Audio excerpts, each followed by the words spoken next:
3 lugares embrujados de Yucatán. Parte 4.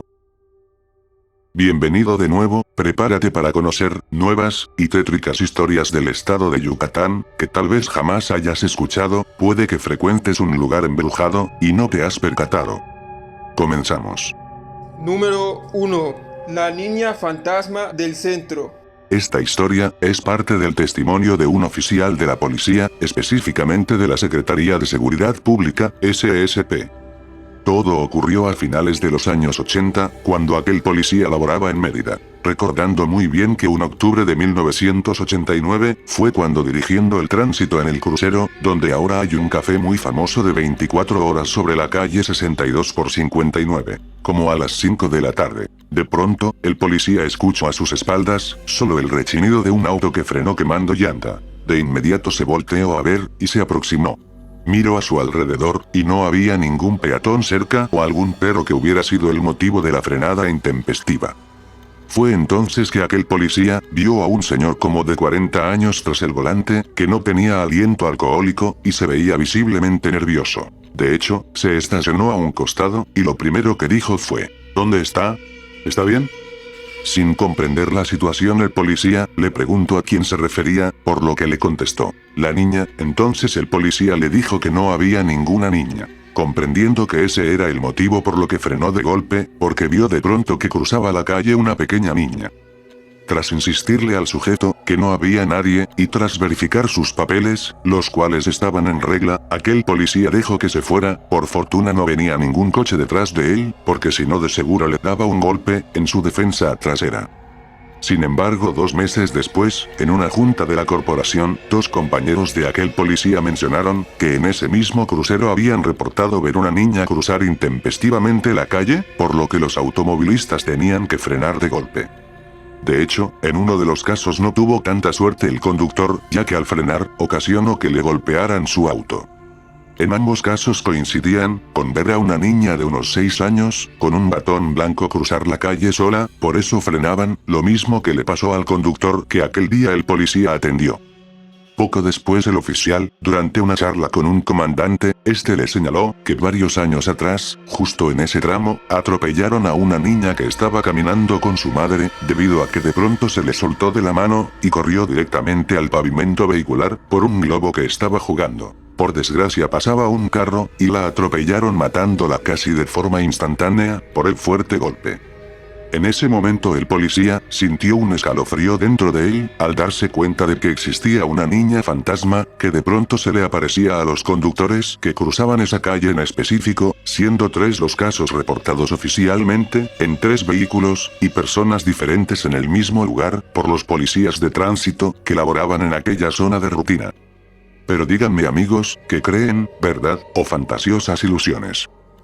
Número 2.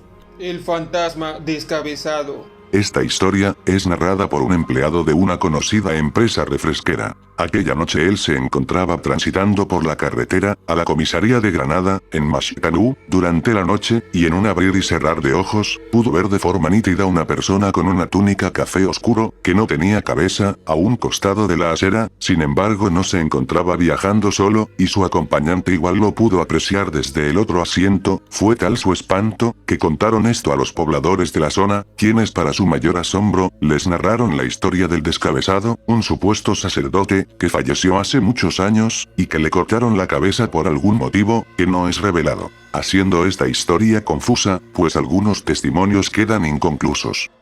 Sin embargo, y continuando con el hilo de la historia, se cuenta que en la década de los 40, de una de las cuevas de la población de Granada, salía un hombre sin cabeza, por las noches, y ante el temor de las antiguas familias, los adultos se han encargado de mantener viva la leyenda, contándole la historia a sus hijos y nietos, y resultando que a un costado de la iglesia de la Concepción, se encuentran las 3 cuevas en un montículo, donde hace muchos años había una gran cruz de madera, la que con el paso del tiempo se destruyó.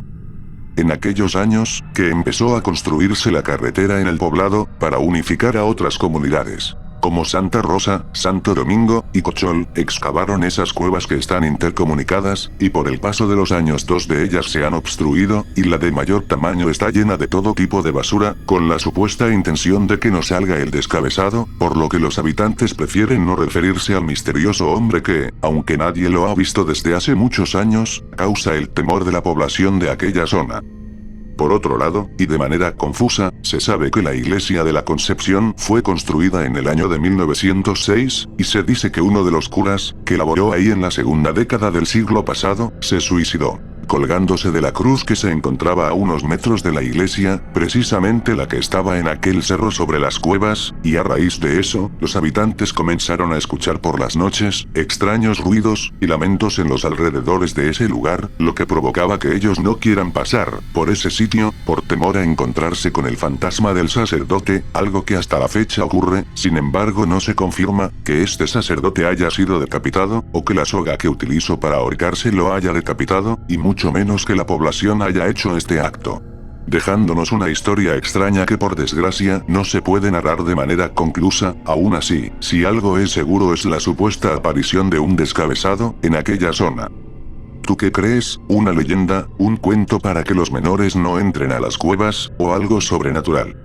Número 3. El velador fantasma. En la ciudad de Mérida, existe más de un panteón, y uno de ellos es el Panteón Florido. O sí, sin duda un lugar de miedo y terror. Hoy les presento el caso de Don Chulo, un antiguo velador del Panteón Florido de Mérida, que se encuentra enterrado en ese mismo panteón, quien ha sido visto deambular en ese sitio, y le ha puesto los nervios de punta a más de uno.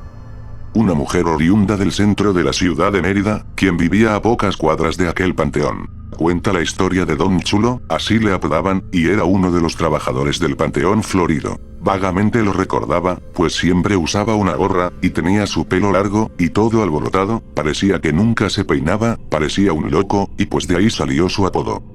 Recuerda a aquella mujer, que de pronto lo dejó de ver, pensaba que a lo mejor dejó de trabajar ahí, pero al cabo de 2 o 3 años fue que se enteró que había muerto, y que justo ahí lo habían enterrado. Fue entonces cuando aquella señora y su hija recordaron haber visto a Don Chulo, apenas un par de meses antes. Aquel día la mujer y su hija fueron a llevarle flores a la abuela de la hija, cuando poco después un trabajador les contó que el señor llevaba más de 2 años muerto, pero 2 meses antes, el 1 de noviembre lo vieron, y hasta lo saludaron cuando fueron por la conmemoración de los fieles difuntos al Panteón Florido. Don Chulo tan solo estaba a unos 10 metros de ellas, barriendo cerca de unas tumbas, y su apariencia era inconfundible, con su característica melena despeinada.